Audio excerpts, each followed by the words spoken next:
मेरा नाम उमा है। मेरा कोई भाई नहीं था, बस मुझसे बड़ी दो बहनें थीं। एक बहन शादी के बाद लंदन चली गई और दूसरी बहन की शादी यहीं पर हो गई थी। मेरी माँ का देहांत तो बचपन में ही हो गया था। हम तीनों बहनों को हमारे पिता ने ही पाला था। वही हमारी माँ भी थे और हमारे बाप दोनों थे, मगर 6 महीने पहले ही वो भी हार्ट अटैक की वजह से इस दुनिया को छोड़कर चले गए थे।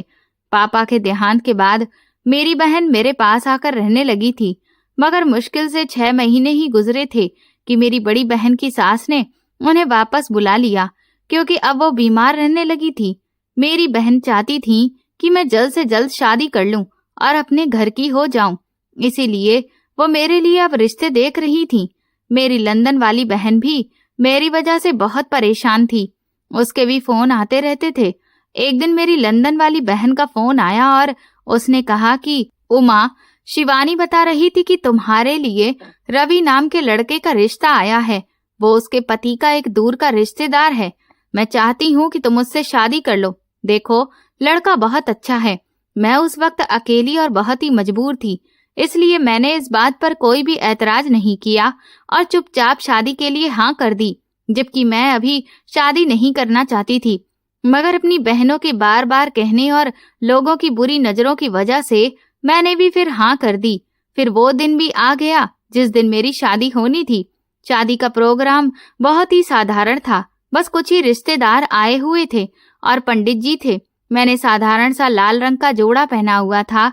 दिल में मेरे एक अजीब सा सुकून भी था और डर भी। सुकून इस बात का था कि अब मेरा अपना घर होगा, अपना पति होगा, और डर इस बात का था कि न जाने जिस घर में मैं शादी करके जा रही हूँ उसकी हकीकत क्या होगी, क्योंकि मैं तो लोगों को पहले से जानती ही नहीं हूँ। इसके बाद पंडित जी ने सारे रस्मों रिवाज करवाए और कुछ ही घंटे के बाद मैं किसी की बेटी या बहन से एक पत्नी भी बन गई। सब लोग मुझे बधाई भी दे रहे थे और आशीर्वाद भी। मेरी बहनें मेरे करीब आकर बोली, देखो उमा, भगवान ने तुम्हारे लिए अब आगे की जिंदगी आसान कर दी है। मैंने भी धीरे से उनसे कहा, हाँ, सो तो है, भगवान का बहुत बहुत शुक्रिया।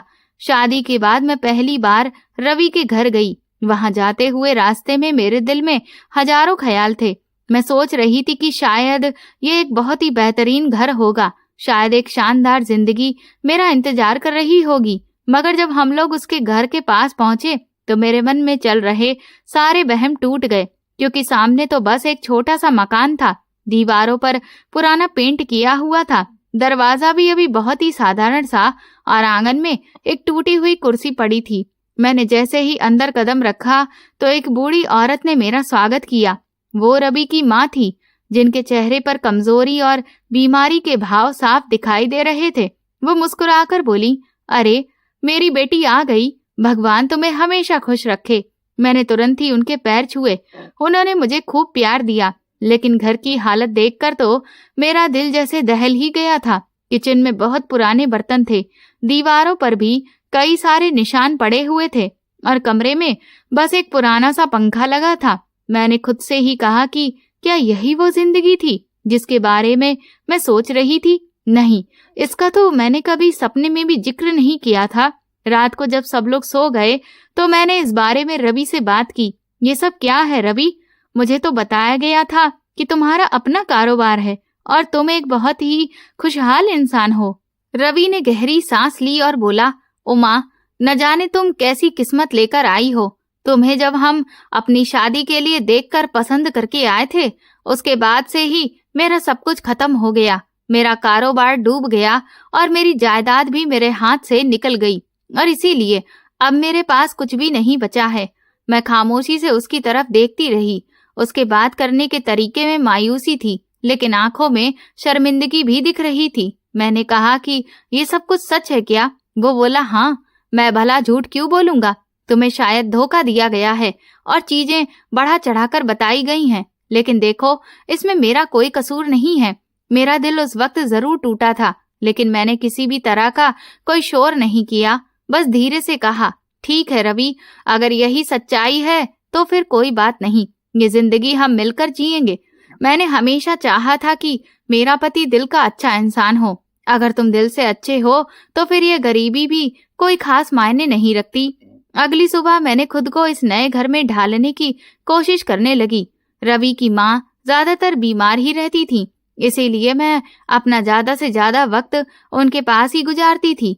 मैं उनके लिए कभी दवाइयाँ लाती तो खाना बनाती, घर की साफ सफाई करती। वो कभी कहती, बेटी हमने तुम पर बहुत सारा बोझ डाल दिया है, तो मैं मुस्कुराकर जवाब देती, माँ जी ये मेरा अपना भी घर है और ये मेरा फर्ज भी है। घर में तंगी के बावजूद मैंने अपने दिल में उम्मीद जगाए रखी थी। मैं किचन को थोड़ा सा सजाने संवारने की कोशिश करती, आंगन में कुछ पौधे लगाए, पुराने कपड़ों को भी मैंने ठीक किया। मैं चाहती थी कि ये छोटा सा घर भी स्वर्ग के जैसा लगे। एक दिन मोहल्ले की कुछ औरतें मिलने के लिए आईं। उनमें से एक ने मुझे ऊपर से नीचे तक देखा और बोली, बेटी तुम तो पढ़ी लिखी लगती हो, फिर यहाँ इस घर में कैसे आ गई? मैं मुस्कुराकर बोली, ये सब किस्मत की बात है और किस्मत से बेहतर तो कोई भी चीज नहीं होती है। वो औरत हंस पड़ी और बोली, बस भगवान से प्रार्थना करो कि तुम्हारा नसीब अच्छा ही निकले। रवि दिन में काम पर चले जाते और शाम को थके हारे घर लौटते। वो एक टाइल फैक्ट्री में मजदूरी का काम करते थे। मैं उनके लिए खाना तैयार करती, कभी उनके कपड़े धोती तो कभी उनके साथ बैठकर बातें करती। वो थोड़ा कम बोलने वाले इंसान थे, मगर जब भी कुछ कहते दिल से कहते थे। एक दिन उन्होंने मुझसे कहा, ओ माँ मुझे अफसोस है कि तुम्हें ये सब कुछ मिला। मैं चाहता था कि तुम्हें ढेर सारी खुशियां दूं, लेकिन मैं खुद भी खाली हाथ हो गया। मैंने उनके हाथ पर हाथ रखा और कहा, रवि खुशियां दौलत से नहीं मिलती, खुशियां दिल से मिलती हैं। अगर तुम हर हाल में मेरा साथ दोगे तो मुझे सब कुछ मिल जाएगा। उनके चेहरे पर पहली बार मुस्कुराहट आई थी। जिंदगी ने मुझे ऐसे रास्ते पर डाल दिया था जहां हर दिन एक नई परीक्षा लेकर आता था। मैंने रवि के घर को दिल से अपना घर मान लिया था और उनकी माँ को अपनी माँ समझ लिया था। इस छोटे से मकान में जिंदगी आसान तो नहीं थी, लेकिन फिर भी मैंने अपने दिल को जैसे तैसे समझा लिया था कि अब यही मेरा नसीब है। सुबह सवेरे जल्दी उठना, किचन में जाकर चाय बनाना, रवि के लिए नाश्ता तैयार करना और फिर अपनी सास की दवा और खाने पीने का इंतजाम करना। मेरा दिन इन्हीं कामों में गुजर जाता था। मेरी सास मुझे देखकर अक्सर कहती, बेटी तुमने तो इस घर को बहुत अच्छे से संभाल लिया है, अगर तुम ना होती तो ना जाने मेरा क्या हाल होता। मैं उनके पैर दबाती और कहती, माँ जी ये सब मेरा फर्ज है। मुझे अपनी माँ तो याद नहीं है, लेकिन भगवान ने मुझे आपके रूप में माँ दी है और आपकी सेवा करने का मौका भी। रवि जब भी काम से थके हारे लौटते तो उनके चेहरे की थकान देखकर मेरा दिल पसीज जाता था। एक दिन मैंने उनसे कहा, रवि ये सब कुछ तुम अकेले कब तक संभालोगे? मैं चाहती हूँ कि मैं भी नौकरी करूँ। देखो मेरे पास डिग्री है, मैं कहीं भी नौकरी कर सकती हूँ। उन्होंने चौंक कर मेरी तरफ देखा और बोले, उमा ये तुम क्या कह रही हो? अरे लोग क्या कहेंगे कि मैं अपनी पत्नी से काम करवा रहा हूँ, ये मुझे अच्छा नहीं लगेगा। मैं मुस्कुराकर बोली, ये बात लोगों के लिए नहीं है, ये बात हमारी जिंदगी के लिए है। देखो घर के हालात कैसे हैं, माँ जी की दवाइयों पर कितना खर्च हो जाता है और तुम ये सब अकेले संभालते हुए थक जाते हो। अगर इस समय में भी तुम्हारा मैं साथ नहीं दूंगी तो हम दोनों आसानी से सब कुछ संभाल लेंगे। वो खामोश हो गए, उनकी आंखों में शर्मिंदगी थी। उन्होंने कहा कि मेरी इच्छा थी कि मैं तुम्हें रानी की तरह रखूं, लेकिन आज हालत ये है कि तुम्हें नौकरी के बारे में सोचना पड़ रहा है। मैंने उनका हाथ पकड़ा और कहा, रवि रानी होने का मतलब ये नहीं है कि मैं सिर्फ आराम करूं, बल्कि रानी होने का मतलब ये भी है कि मैं अपने पति के साथ कदम से कदम मिलाकर खड़ी रहूं। उन दिनों मेरी सास की बीमारी बढ़ती ही जा रही थी। अक्सर रात को उन्हें खांसी के दौरे पड़ते थे। मैं उनके पास ही बैठती, पानी पिलाती, दवा देती, कभी कभी रात भर जागती ताकि वो सुकून से सो सकें। वो कहती, बेटी तू मेरे बेटे के साथ साथ मेरा भी सहारा है। मैं भगवान से प्रार्थना करती हूँ कि तेरी किस्मत में हमेशा खुशियाँ लिखे। ये सुनकर मेरी आंखें भीग गईं, लेकिन मैंने खुद को संभाला और बोली, माँ जी आप फिक्र न करें, आप मेरे लिए माँ की तरह हैं। एक शाम रवि थका हुआ घर आया। मैंने उसके सामने खाना रखा और कहा कि मैं कुछ नौकरियों के एडवर्टाइजमेंट देख रही हूँ और इसीलिए सोचा है कि उनमें अप्लाई कर दूं। वो थोड़ी गहरी सोच में डूब गया। कहने लगा, अगर तुम नौकरी करोगी तो फिर माँ की सेवा कौन करेगा? मैंने जवाब दिया कि मैं दिन का वक्त बांट लूंगी। सुबह आप निकलते हैं, उसके बाद मेरा समय हो जाता है। शाम को आप वापस आएंगे तो फिर मैं भी घर आ जाऊंगी। माँ जी कभी भी अकेली नहीं रहेंगी। रवि ने एक लंबी सांस ली तो कहा कि तुम्हारी बातों में दम है, लेकिन मेरा दिल नहीं मानता। मैं चाहता हूँ कि तुम सिर्फ मेरे घर की ही रौनक बनकर रहो, किसी दफ्तर की नहीं। मैंने नरमी से कहा, रवि, रौनक वही है जो घर को भी रोशन रखे। अगर मैं घर के अंधेरे को कम कर दूंगी तो इसमें भला क्या बुरा होगा। इस दौरान माँ जी की तबीयत बहुत खराब रहने लगी। मैंने डॉक्टर को बुलाया तो वो कहने लगे कि इन्हें ज्यादा आराम और अच्छी खुराक की जरूरत है। दवा से थोड़ा बहुत ही फर्क पड़ेगा, लेकिन असली इलाज तो उनकी देखभाल है। मैंने फिर अपने दिल में फैसला किया कि जॉब करने से पहले उनकी सेहत का ख्याल रखना ज्यादा जरूरी है। अभी कुछ हफ्ते गुजरे ही थे कि माँ जी की तबीयत बहुत ज्यादा बिगड़ गई। एक रात वो अचानक से बेहोश हो गईं। हमने उन्हें अस्पताल ले जाने की कोशिश की, लेकिन वो रास्ते में ही दम तोड़ गईं। रवि फूट फूट कर रो रहा था। मैंने भी माँ जी का हाथ अपने हाथ में पकड़े रखा था। मुझे तो यूं लगा जैसे मेरी माँ दूसरी बार मुझसे बिछड़ गई हो। माँ जी के जाने के बाद घर भी सुनसान हो गया था। अब ये मकान सिर्फ मेरा और रवि का था। मैंने चाहा कि रवि के दिल का बोझ कुछ कम करूं, उसकी बातें सुनूं और उसे ये एहसास दिलाऊं कि वो अकेला नहीं है। लेकिन जिंदगी की कठोरता का दबाव हर रोज हम दोनों पर बढ़ रहा था। उन्हीं दिनों मेरी तबीयत भी बार बार खराब रहने लगी थी। कभी मुझे चक्कर आते तो कभी उल्टी जैसी महसूस होती।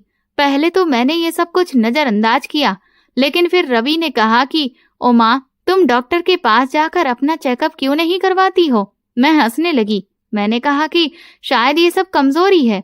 वो बोला, नहीं, मुझे तो ये कुछ और ही लग रहा है। फिर हम लोग जब डॉक्टर के पास गए तो उन्होंने मेरे कुछ टेस्ट करने के बाद रिपोर्ट्स देखी और कहने लगे, बधाई हो, आप माँ बनने वाली हैं। ये सुनते ही जैसे मेरे दिल की धड़कन रुक सी गई थी। मैं हैरत और खुशी से रवि की तरफ देखने लगी। उसके चेहरे पर भी मुस्कुराहट आ गई थी। उसकी आंखों में चमक दिख रही थी। वो तुरंत बोला, ओ माँ, भगवान ने आखिरकार हमारी सुन ली। घर वापस आकर मैं काफी देर तक सोचती रही कि मेरे लिए ये पल वो है जिस पर मैं भरोसा ही नहीं कर पा रही थी कि मैं माँ बनने वाली थी। मैंने अपने पिताजी को याद किया। दिल ही दिल में कहा, काश पापा, आज आप ही मेरे साथ होते। ये खुशखबरी सबसे पहले मैं आपको देती। रवि खुश तो था, लेकिन एक दिन उसने धीरे से कहा, ओ माँ, मैं भगवान से प्रार्थना करता हूँ कि बेटा हो। बेटा तो बाप का कंधा बनता है। मैंने प्यार से कहा, रवि, बेटियां भी बुरी नहीं होती। देखो, हम 3 बहनें थीं, लेकिन पापा ने कभी भी हमें बोझ नहीं समझा। बेटियां भी भगवान का दिया हुआ आशीर्वाद होती हैं। वो मुस्कुराकर बोला, हाँ, ये तो बात सच है, लेकिन मेरा दिल चाहता है कि एक बेटा हो जो मेरा सहारा बने। ये सुनते हुए मैं खामोश रही, लेकिन दिल में एक कमी सी जरूर महसूस हुई। शायद इसलिए कि मेरी सारी जिंदगी भाई के बिना ही गुजरी थी। कई मौकों पर मेरी भी इच्छा होती थी कि अगर एक भाई होता तो वो मेरा सहारा बनता। दिल ने कहा कि अगर बेटा हुआ तो फिर ये कमी भी पूरी हो जाएगी। धीरे धीरे वक्त गुजरने लगा। मेरी तबीयत के साथ साथ घर के हालात भी मुश्किल हो रहे थे। रवि की कमाई बस गुजारे के लिए ही काफी थी और अब जिम्मेदारी भी बढ़ने वाली थी। मैंने फैसला किया कि अब और ज्यादा वक्त बर्बाद नहीं करना चाहिए। एक सुबह मैंने रवि से कहा कि मैं कुछ बैंकों में अप्लाई कर चुकी हूँ और अपनी डिग्री के दम पर शायद इससे मुझे नौकरी मिल जाए। वो चौंक कर बोला, उमा, अभी तो तुम्हारी तबीयत भी ठीक नहीं रहती, फिर तुम नौकरी कैसे करोगी। मैंने जवाब दिया कि ये सब सोचने का अब वक्त नहीं है। आने वाले कल के लिए हमें पहले से ही तैयार रहना होगा। कुछ दिनों के बाद मुझे इंटरव्यू के लिए बुलाया गया। मैंने उसकी तैयारी की, अपने सारे डॉक्यूमेंट संभाले और दिल ही दिल में भगवान से प्रार्थना की कि वो सब कुछ अच्छा करें। इंटरव्यू के बाद जब मुझे बैंक की तरफ से अपॉइंटमेंट लेटर मिला तो मेरी खुशी की कोई इंतहा नहीं रही थी। मैंने रवि को वो लेटर दिखाकर बोली, देखो रवि, मुझे नौकरी मिल गई है। वो कुछ पल तक उस कागज को देखता रहा, फिर बोला, मुझे तुम पर बहुत गर्व है, लेकिन एक बात याद रखो, मैं कभी भी ये नहीं चाहता कि तुम मेरे साथ मेहनत करो। ये मेरी जिम्मेदारी है। मैं मुस्कुराकर कहने लगी, जिम्मेदारी तो दोनों की होती है रवि, तुम मेरा सहारा हो और मैं तुम्हारा। इसके बाद मेरी नौकरी शुरू हो गई थी। बैंक में मुझे बतौर कैशियर ऑफिसर रखा गया था। पहले दिन मेरे लिए एक नया ही अनुभव था, नई जगह, नए लोग और काम का प्रेशर। लेकिन मैंने हिम्मत नहीं हारी थी। ऑफिस से वापस घर आकर भी मैं घर का अच्छे से ख्याल रखती थी, खाना बनाती थी और रवि के साथ वक्त गुजारती थी। मेरी नौकरी ने घर के हालात अच्छे से संभाल लिए थे। रवि भी अब सुकून की सांस लेने लगा था और आने वाले बच्चे के लिए हम दोनों ने कई सारे सपने देखने शुरू कर दिए थे। वक्त गुजरता गया और भगवान ने हमें बेटे की खुशी दी। मैंने जब पहली बार अपने बेटे को गोद में लिया तो ऐसा लगा कि जैसे पूरी दुनिया ही मेरे हाथों में समा गई हो। रवि ने मेरे कंधे पर हाथ रखकर कहा, उमा, आज मैं दुनिया का सबसे खुशकिस्मत आदमी हूँ। बेटे के आने के बाद तो मेरी जिंदगी का रुख ही बदल गया था। मैं दिन भर उसके आसपास ही घूमती, कभी उसकी मुस्कुराहट देखकर खुश होती तो कभी उसके नन्हे नन्हे हाथ पकड़कर भगवान से प्रार्थना करती कि ये बड़ा होकर एक अच्छा इंसान बने। इस दौरान ऑफिस में मेरी मुलाकात कुछ औरतों से हुई जो कि सोशल वर्क भी करती थीं। वे मजबूर और बेसहारा औरतों की मुश्किलों को सुनकर उनके लिए कुछ फंड जमा करती थीं, उनके लिए रहने का ठिकाना ढूंढती और उन्हें आगे बढ़ने और पढ़ने के मौके भी देती थीं। एक दिन उनमें से एक ने कहा, उमा, तुम भी पढ़ी लिखी हो, तुम्हें भी हमारे साथ ये काम करना चाहिए। मैंने हल्की सी हंसी के साथ कहा कि लेकिन मेरे पास वक्त कहाँ है, घर है, बच्चा है, नौकरी है, ये सभी बहुत हो जाता है। लेकिन रात को जब मैंने सोचा तो दिल में अजीब सा सुकून महसूस हुआ। मैं भगवान से कहा कि अगर मैं कुछ औरतों के काम आ जाऊं तो फिर मेरी जिंदगी सफल हो जाएगी। कुछ दिनों के बाद मैं उन औरतों का साथ पकड़ा और एक वुमेन सेंटर में गई। वहां मैंने कुछ औरतों को देखा जिनके पास ना तो घर था और ना ही कोई सहारा। कुछ औरतें अपनी मासूम बच्चियों के साथ बैठी हुई थीं।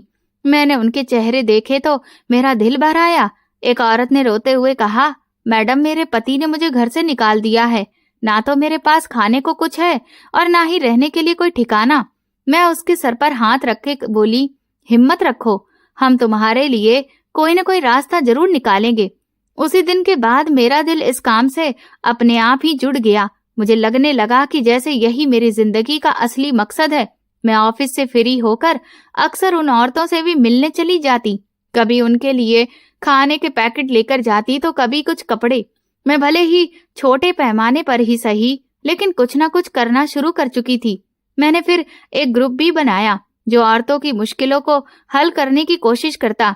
इस काम से मेरे दिल को एक अजीब सा सुकून मिलता, लेकिन धीरे धीरे मेरा ज्यादा वक्त इसी में गुजरने लगा। मैं जब घर आती तो बेटा या तो सो रहा होता या फिर रवि के पास खेल रहा होता। एक दिन रवि ने कहा, उमा, तुम्हें पता भी है कि आज हमारा बेटा सारा दिन तुम्हें ढूंढता रहा। मैंने चौंक कर पूछा, सच में? लेकिन मैं तो जल्दी ही आ गई थी। वो बोला, हाँ, लेकिन फिर भी तुम्हारे पास वक्त ही नहीं था। कभी तुम फोन पर व्यस्त होती हो तो कभी अपने कागजात में खोई हुई होती हो। उमा, देखो, एक बच्चा अपनी माँ के पास ही सुकून पाता है। मैंने नरमी से कहा, रवि, वो तो है, लेकिन ये काम भी जरूरी है। कितनी औरतें हैं जिन्हें सहारा चाहिए, अगर मैं उनके लिए कुछ ना करूं तो मेरा दिल बेचैन रहता है। उसने धीरे से जवाब दिया, लेकिन तुम्हारा पहला फर्ज हमारे बच्चे के लिए है, तुम्हें उस पर ज्यादा ध्यान देना चाहिए। मैंने उसकी बात सुनी, लेकिन दिल के किसी कोने में लगा कि वो सही कह रहा है। अगले दिन जब मैं ऑफिस से लौटी तो मेरा बेटा मेरे पास आकर लिपट गया। मैंने महसूस किया कि उसकी मासूम सी आंखों में शिकायत है। वो बार बार बोल रहा था कि मम्मी, चलो खेलते हैं, मम्मी मेरे साथ बैठो। और मैं थकान और काम के बोझ की वजह से कुछ ही पल उसके साथ गुजार पाई। कुछ दिनों के बाद मैं एक केस में व्यस्त हो गई थी। एक मजबूर औरत को उसके पति ने घर से निकाल दिया था और मैं उसके लिए कानूनी मदद ढूंढ रही थी। जब रात को देर से घर लौटी तो रवि ने दरवाजे पर ही कहा, ओमा, आखिर ये सिलसिला कब तक चलेगा? तुम्हारे अपने घर का क्या होगा?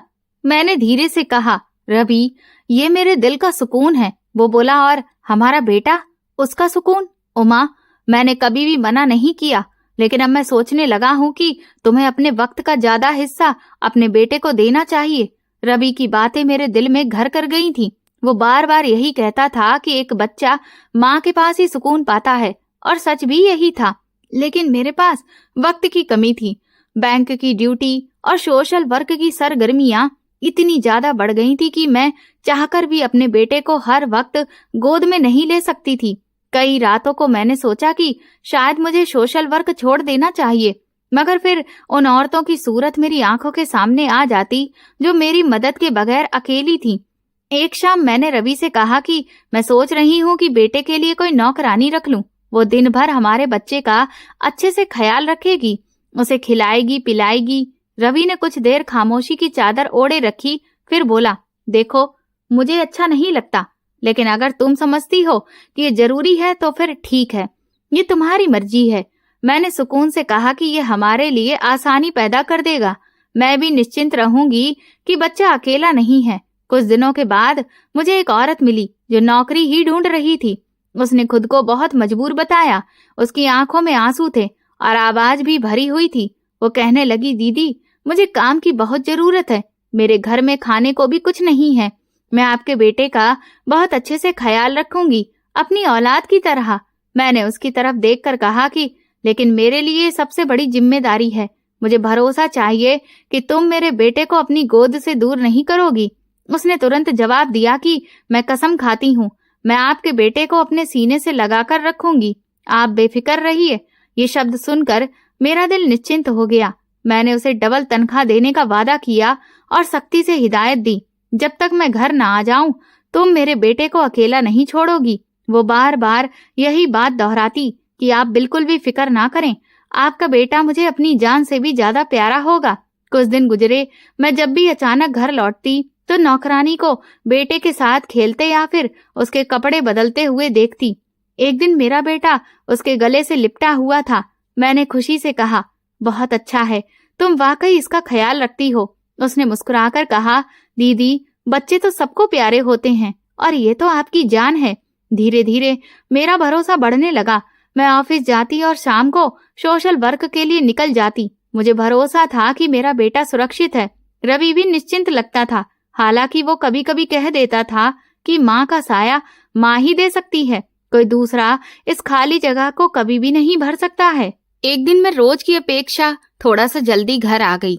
दरवाजा अंदर से बंद था। मैंने दस्तक दी लेकिन कोई भी जवाब नहीं आया। मेरे दिल में अजीब सी घबराहट पैदा हुई। मैंने अपने पास जो एक्स्ट्रा चाबी थी उससे दरवाजा खोला और अंदर दाखिल हुई। कमरा बिल्कुल सुनसान पड़ा था। मैंने आवाज दी, बेटे तुम कहाँ हो? लेकिन कोई भी जवाब नहीं आया। मैंने पूरा घर छान मारा। किचन, आंगन, कमरे सब खाली पड़े थे। ना तो वहां पर नौकरानी का कोई अता पता था और ना ही मेरा बच्चा था। ये देखकर मेरे हाथ कांपने लगे, दिल की धड़कन बेकाबू हो गई।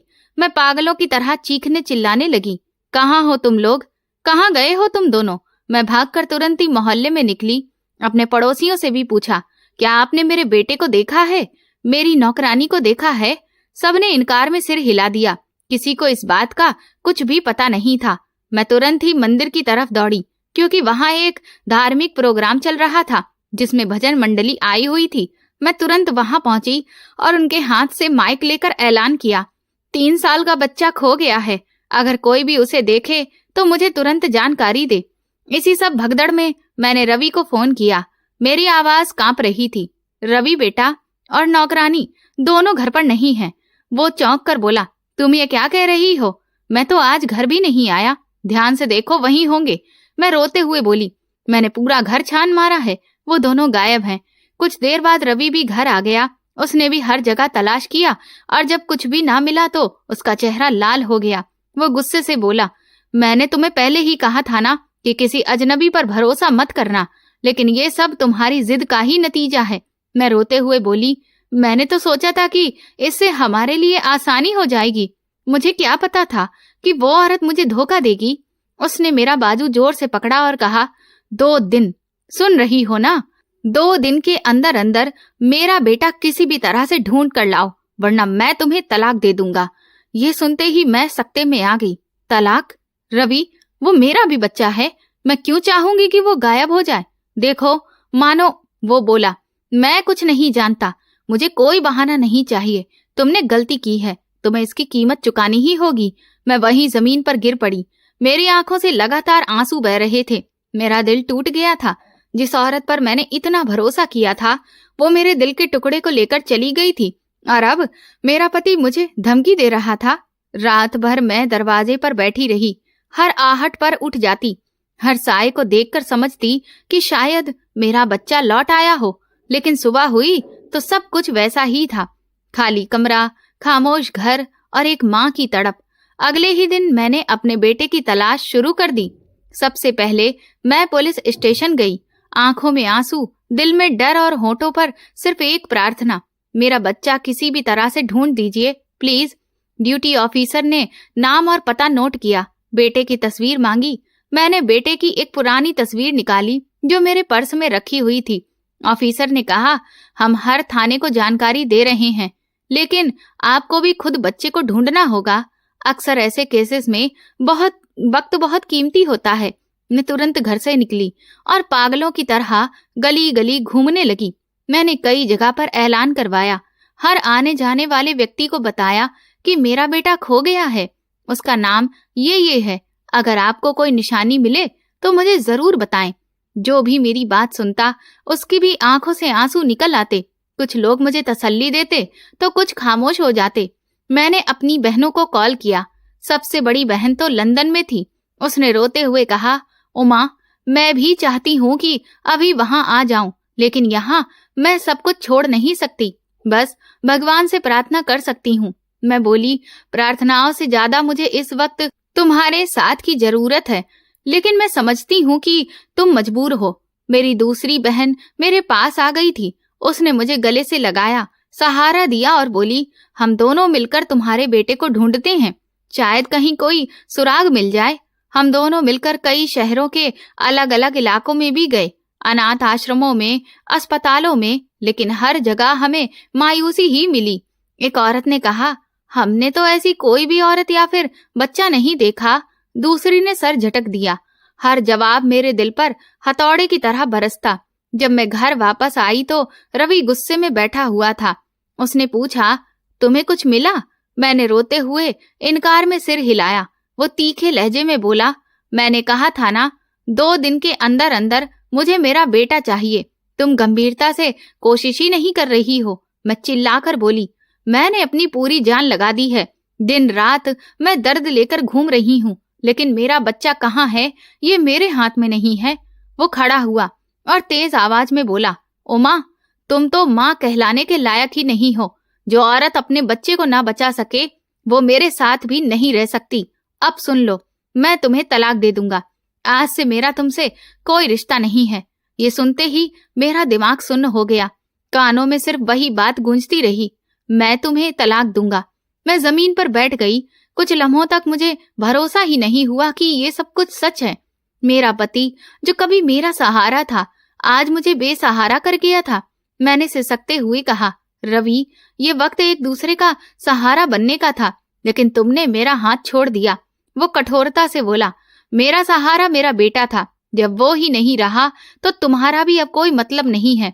उसके बाद मैं वहां एक पल भी नहीं रुकी। मैंने पर्स उठाया, सिर पर दुपट्टा डाला और चुपचाप उस घर से निकल आई। मेरे कदम खुद ब खुद उस ओर उठे जहां मेरा बचपन गुजरा था।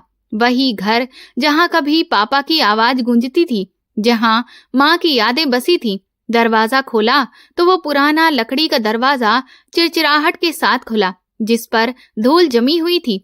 पर्दे फटे हुए थे, फर्नीचर पर मिट्टी की परतें जमी थीं।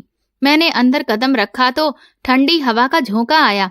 ऐसा लगा जैसे ये मकान कई बरसों से मेरे ही इंतजार कर रहा था। मैं कमरे में जाकर पापा की पुरानी कुर्सी को देखने लगी। ये वही कुर्सी थी जिस पर बैठकर वो शाम को हमें पढ़ाया करते थे। मेरी आंखों से आंसू बह निकले।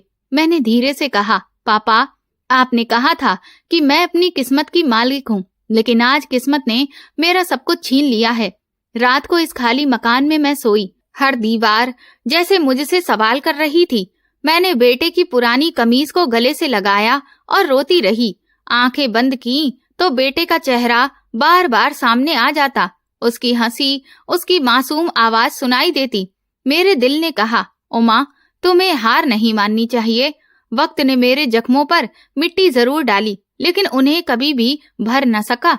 मैं अपने पिता के पुराने घर में ही रहने लगी थी। दिन में नौकरी पर चली जाती और शाम को कुछ औरतों की मदद के काम करती। और रात को थकी हारी घर वापस आती, लेकिन हर पल हर लम्हा एक कमी मेरे वजूद को काटती रहती थी। मेरे बेटे की याद, उसकी हंसी, उसकी मासूम आवाज, अब सब कुछ जैसे मेरे दिल में ही कैद होकर रह गई थी। धीरे धीरे 4 साल गुजर गए। जिंदगी ने मुझे जीना तो सिखा दिया था, लेकिन अंदर वही खोखलापन, वही कमी थी। एक दिन काम के सिलसिले में दूसरे शहर गई। गाड़ी से उतरी तो सड़क के किनारे एक भीड़ सी नजर आई। कुछ बच्चे हाथों में कटोरा लिए भीख मांग रहे थे। मैंने उन पर एक नजर डाली और अचानक एक बच्चे पर मेरी नजर जाकर ठहर गई। उसे देखते ही मेरा दिल जोर से धड़क उठा। वही चेहरा, वही आंखें, वही मासूमियत। मैंने अपनी सांसें रोक ली और धीरे धीरे उसकी तरफ बढ़ी। बच्चा गंदे कपड़े पहने खड़ा था, बाल बिखरे हुए थे, पर नन्हे नैन नक्श बिल्कुल मेरे बेटे जैसे थे। मैंने आगे बढ़कर पुकारा, बेटा, तो वो चौंक कर मेरी तरफ देखने लगा। मैंने तेजी से उसे अपनी बाहों में भरने लगी। मेरे आंखों से आंसू बहने लगे। मेरे बच्चे, तुम कहाँ थे? मैंने तुम्हें कितना तलाश किया था। लेकिन उसने मेरे हाथ फिसला दिए और पीछे हट गया। वो बड़ी ही मासूम मगर कठोर आवाज में बोला, आप मेरी मम्मी नहीं हैं। मेरी मम्मी तो घर पर है। ये सुनकर मेरे कदम जमीन में धंस गए। मैंने बेयकीनी से उसकी तरफ देखा। क्या कहा तुमने? मैंने कहा, मैं तुम्हारी माँ हूँ बेटे, तुम्हें याद नहीं? वो उलझी हुई नजरों से बोला, नहीं, मेरी मम्मी घर पर है। आप क्या कह रही हैं कि आप मेरी मम्मी हैं? मेरी आंखों के सामने अंधेरा छा गया, लेकिन मैंने खुद को संभालते हुए धीरे से कहा, बेटा, मैं तुम्हें पहचानती हूँ। ये आंखें, ये चेहरा सब मेरा ही है। वो चुप रहा और जमीन पर नजर झुका ली। मैंने आगे बढ़कर उसका हाथ पकड़ते हुए कहा, मेरे साथ चलो, मैं तुम्हें अपने घर लेकर जाऊंगी। वो तुरंत पीछे हटा। नहीं, मैं नहीं जाऊंगा। मेरे मम्मी पापा घर पर हैं, वो मेरा इंतजार कर रहे होंगे। ये सुनते ही मेरी आत्मा चीख उठी। मैंने खुद से कहा, ये किसको अपना मान रहा है? मैं कुछ पलों के लिए खामोश रही, फिर नरम अंदाज में बोली, बेटा चलो, मुझे वो जगह दिखाओ जहां तुम रहते हो। मैं देखना चाहती हूँ कि आखिर तुम्हारे मम्मी पापा कौन हैं। वो कुछ देर तक सोचता रहा, फिर बोला, ठीक है, पर आपको मेरे घर आकर ये नहीं कहना है कि आप मेरी मम्मी हैं। मेरी मम्मी नाराज हो जाएंगी। मैंने हाँ में सिर हिलाया। ठीक है, मैं कुछ नहीं कहूंगी, बस तुम्हारे साथ चलूंगी। उसने मेरी उंगली पकड़ी और आगे बढ़ा। उसके नरम स्पर्श ने मेरे पूरे वजूद में बिजली दौड़ा दी। वो हाथ जो कभी मेरी उंगली पकड़कर चलता था, अब एक बार फिर मेरे हाथ में था। पर फर्क ये था कि अब वो मुझे अजनबी समझ रहा था। हम एक तंग गली में दाखिल हुए। आसपास छोटे कच्चे मकान थे और बच्चे शोर मचा रहे थे। वो मुझे एक साफ सुथरे घर के सामने लेकर आया। दरवाजे पर पेंट की खुशबू आ रही थी। मैं हैरान हुई। ये घर बाकी घरों से काफी बेहतर था। मैंने पूछा कि यही तुम्हारा घर है? उसने बड़े गर्व से कहा, हाँ, ये मेरा घर है। मेरी मम्मी यहीं रहती है। मैंने दरवाजे की तरफ देखा और मेरे दिल में तूफान उठने लगा। सोचा, ये कैसे संभव है? अगर ये मेरा बेटा है तो फिर अंदर कौन है जिसे ये अपनी मम्मी कह रहा है? मैंने धीरे से कहा, बेटा, क्या तुम मुझे अंदर लेकर जा सकते हो? उसने कहा, मैं दरवाजा खटखटाता हूँ, लेकिन याद रखिए, आप ये मत कहना कि आप मेरी मम्मी हैं। उसने दरवाजा खोला और मेरा दिल जोर जोर से धड़क उठा। दरवाजा खुला और सामने फिर वही चेहरा आया जिस पर कभी मैंने भरोसा किया था। वही नौकरानी जिसने मेरे बेटे को सीने से लगाकर रखने का वादा किया था। आज वो अच्छी साफ सुथरे कपड़े और महंगे जेवर पहने मेरे सामने खड़ी थी। उसकी आंखों में हैरानी और डर दोनों ही दिखाई दे रहे थे। मैं अचानक चिल्ला उठी, तुमने मेरा बेटा मुझसे छीन लिया था। कहाँ था आखिर वो? तुमने मुझे इतना बड़ा धोखा क्यों दिया? वो हकलाने लगी। मैं पर उसके शब्द अधूरे ही रह गए। मेरा सब्र का बांध टूट गया। मैंने दरवाजा पीछे धक्का दिया और अंदर कदम रख दिया। बच्चा भी ठीक मेरे पीछे था और उलझी नजरों से मुझे देख रहा था। मैंने उस औरत की बाजू कसकर पकड़कर कहा, आज तुम्हें हर एक चीज का हिसाब देना होगा। मैं पुलिस को बुलाऊंगी। मैं तुरंत फोन निकालकर नंबर ढूंढने लगी। वो औरत घबराकर बोली, रुक जाओ, ऐसा मत करो दीदी। मैंने गुस्से से कहा, क्यों नहीं करूं? तुमने मेरी जिंदगी नरक बना दी। मेरा बच्चा मुझसे छीन लिया, मुझे बर्बाद कर दिया। अब पुलिस ही फैसला करेगी। इसी शोर के बीच अचानक अंदर से एक गूंजी आवाज सुनाई दी। कौन है? दरवाजे पर मेरे पूरे वजूद में सनसनी फैल गई। ये आवाज मेरे लिए अजनबी नहीं थी। मेरे कानों में वो आवाज गूंजने लगी, वही तेज अंदाज, रवि। मैं सदमे में खड़ी रह गई। दिल ने कहा नहीं, ये मुमकिन नहीं हो सकता। पर फिर अंदर से कदमों की आहट आई और कुछ ही पलों के बाद रवि सामने आकर खड़ा हो गया। मेरा दिमाग सुन्न हो गया था। उसकी आंखों में भी हैरानी और झिझक दोनों थे। मैंने तीखी आवाज में कहा, रवि तुम यहाँ? वो कुछ देर खामोश रहा, फिर नजरें झुकाकर बोला, हाँ मैं यहाँ हूँ। मेरी आवाज बुलंद हो गई। ये सब क्या है? ये औरत यहाँ क्या कर रही है? ये बच्चा इसे मम्मी क्यों कह रहा है? रवि ने खामोशी तोड़ते हुए कहा, उमा तुम अचानक यहाँ क्यों आ गई? मुझे समझना होगा। मैंने उसे अपनी बात पूरी करने ही नहीं दी और चिल्लाकर कहा, समझना होगा? 4 साल पहले मेरा बेटा तुम्हारे साथ था। वो गायब हुआ और आज मैंने उसे सड़क पर भीख मांगते हुए देखा, और अब तुम इस औरत के साथ एक ही घर में रहते हो। क्या ये सब इत्तेफाक है? उसने झल्लाकर कहा, हाँ ये सच है, मैं इसी के साथ रहता हूँ। मेरा दिल फट गया। मैंने अपने बच्चे को अपनी बाहों में लिया और कहा, ये मेरा बेटा है। तुम दोनों ने मिलकर मुझे धोखा दिया है। उस औरत ने बीच में ही कहा, नहीं ये मेरा बेटा है। पिछले 4 साल से मैं ही इसका ख्याल रखती आई हूँ। ये मुझे अपनी मम्मी कहता है। मैंने उसे घूरते हुए कहा, माँ कहलाने से कोई माँ नहीं बन जाती। माँ वो होती है जो अपने बच्चों के लिए अपनी जान भी न्यौछावर कर दे, जो दिन रात उसकी तलाश करे, जो बरसों तक उसका इंतजार करे। उसी समय गली में पुलिस की गाड़ी की आवाज आई, क्योंकि मैंने इस बातचीत के दौरान पुलिस को मैसेज करके सब बता दिया था। मैंने दरवाजा खोला छोड़ दिया और उन्हें इशारा किया। पुलिस अंदर आई तो मैंने तुरंत कहा, इस औरत ने मेरा बेटा अगवा करके रखा था और ये आदमी मेरा पति है। इस सब में ये दोनों मिलकर शामिल हैं। ऑफिसर ने हैरानी से पूछा, ये आपका पति है? मैंने कड़वे लहजे में कहा, हाँ यही मेरा पति है, जिसने मुझे छोड़ दिया था, तलाक दे दिया था और अब इसी औरत के साथ ऐश कर रहा है। रवि ने कहा, उमा तुम सब कुछ गलत समझ रही हो। मैं मजबूर था। मैंने चिल्लाकर कहा, मजबूर? माँ बाप बनने के बाद भी तुम मजबूर थे कि अपने ही बेटे को भीख मंगवाते रहे? यही है तुम्हारी मर्दांगी। पुलिस ऑफिसर ने दोनों को घूरते हुए कहा कि उन्हें पुलिस स्टेशन चलना होगा। बच्चों का मामला बहुत संगीन है। पुलिस स्टेशन की 4 दीवारी में बैठकर मैं बार बार अपने बेटे का चेहरा देख रही थी। वो अभी भी मुझे पहचान नहीं पा रहा था। उसकी मासूम आंखों में सवाल थे और मेरा दिल लहूलुहान हो गया था। सामने कुर्सी पर रवि और वो औरत बैठे हुए थे। दोनों के चेहरे पर घबराहट और डर साफ झलक रहा था। ऑफिसर ने कड़क लहजे में कहा कि सच बोलना ही बेहतर होगा, वरना अंजाम बहुत बुरा होगा। रवि ने अपनी नजरें झुका ली। मैंने पहली बार उसकी आंखों में वो कायरता देखी जो कभी छुपी रहती थी।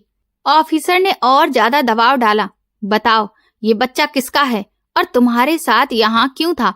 वो औरत घबराकर बोली, साहब ये बच्चा मेरे पास था, लेकिन मैंने तुरंत ही उन्हें बीच में टोका। झूठ झूठ मत बोलो, ये बच्चा मेरा है। ऑफिसर ने हाथ उठाकर मुझे खामोश रहने का इशारा किया, फिर रवि की तरफ रुख मोड़ लिया। तुम बताओ कि सच्चाई क्या है? रवि ने एक लंबी गहरी सांस ली, जैसे कि बरसों का बोझ उसके कंधों पर हो, और फिर धीमी आवाज में कहा, हाँ ये बच्चा उमा का है, लेकिन मैंने ही इसे इस औरत के हवाले किया था। मेरी आंखों में आग की लपटें भड़क उठी। क्या कहा तुमने? तुमने अपने ही बेटे को अगवा करवा दिया? उसने नजरें ऊपर उठाकर कहा, उमा सुनो, मुझे इस औरत से प्यार हो गया था। तुम दिन रात अपने काम में व्यस्त रहती थी और मैं बिल्कुल अकेला पड़ गया था। यह औरत मेरे करीब आई और मैं इसके जाल में फंस गया।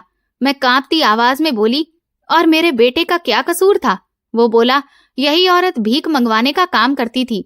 उसने मुझसे कहा कि अगर बच्चा हो तो ज्यादा फायदा मिलता है, क्योंकि लोग बच्चे को देखकर ज्यादा पैसे देते हैं।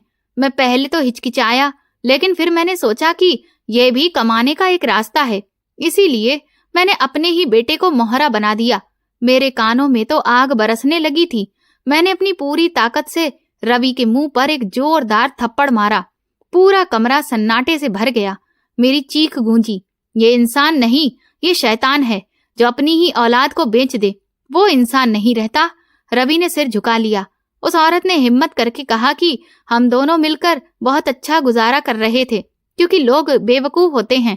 बच्चों को देखकर वे तरस खाने लगते हैं और इससे हमें अच्छी खासी कमाई हो जाती थी। मैं नफरत से बोली, लानत है तुम दोनों पर, तुमने एक मासूम की जिंदगी को खेल बना दिया है। पुलिस ऑफिसर ने कुर्सी से उठकर कहा कि अब और कुछ भी सुनने की जरूरत नहीं बची है, इन दोनों को हवालात के अंदर बंद कर दो। 2 सिपाही तुरंत ही आगे बढ़े और रवि के हाथ में हथकड़ियां डाल दी। वो भी नजरें झुकाए बैठा रहा। दूसरे सिपाहियों ने उस औरत को पकड़कर घसीटा। वो चिल्लाने लगी कि इसमें मेरा कोई कसूर नहीं है, रवि ही चाहता था कि ये सब कुछ हो। मैं कड़क लहजे में बोली, कसूर तो तुम दोनों का ही है।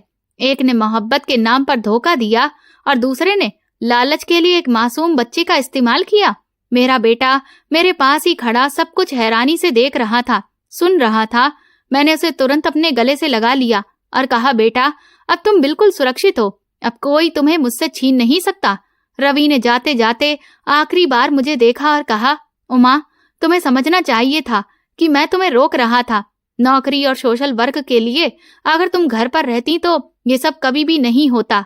मैं तीखे लहजे में जवाब दिया, मैं घर पर रहती तो भी तुम्हारी भूख और लालच तुम्हें अंधा कर देती।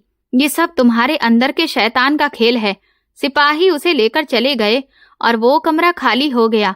मैं कुर्सी पर बैठी हुई गहरी सांस ली, जैसे कि बरसों का बोझ आज मेरे सीने से उतर गया हो। लेकिन दिल के किसी कोने में ये जख्म हमेशा जिंदा रहेगा कि मेरा अपना पति ही मेरी बर्बादी का कारण बन गया था। ऑफिसर ने मेरे पास आकर कहा, मैडम आपने बहुत हिम्मत दिखाई है, अब अदालत ही इनका फैसला करेगी और ये लोग सजा पाएंगे। मैंने धीरे से कहा कि मैं सिर्फ ये चाहती हूँ कि वो दोबारा कभी भी मेरे बेटे के करीब भी ना आए। बाहर निकलकर मैंने आसमान की तरफ देखा। मेरी आंखों में आंसू आ गए थे, लेकिन दिल में एक फैसला भी था।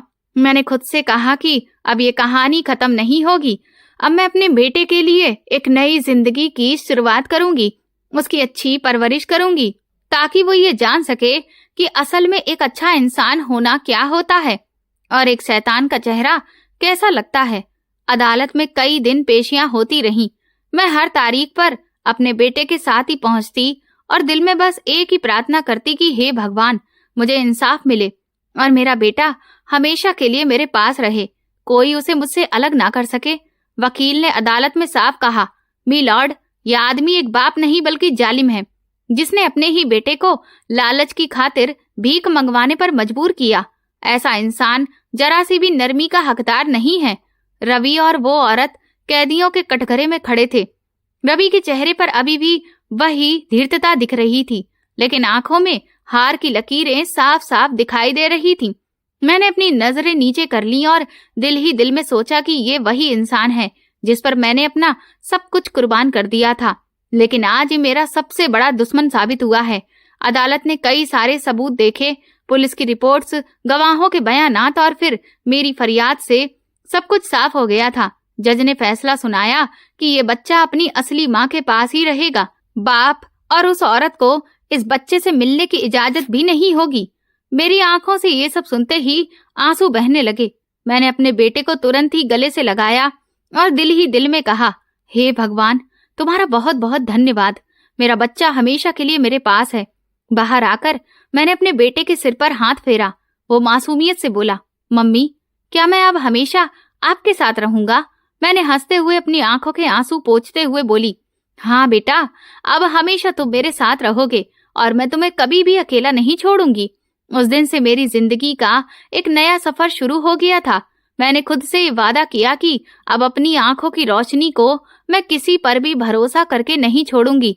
मैं अपने बेटे को सीने से लगाकर कहा कि तुम ही मेरा सब कुछ हो, मैं तुम्हारे लिए ही जीऊंगी, तुम्हारे लिए ही काम करूंगी और तुम्हें ही वो बनाऊंगी जो कोई भी माँ अपने बेटे को बनते हुए देखना चाहती है। दिन बदलने लगे थे। सुबह सवेरे मैं अपने बेटे को स्कूल के लिए तैयार करती, उसके बैग में किताबें रखती, उसका लंच तैयार करती। वह हंसता मुस्कुराता हुआ कहता, मम्मी, आज मेरा मैथ का टेस्ट है, मेरे लिए भगवान जी से प्रार्थना करना।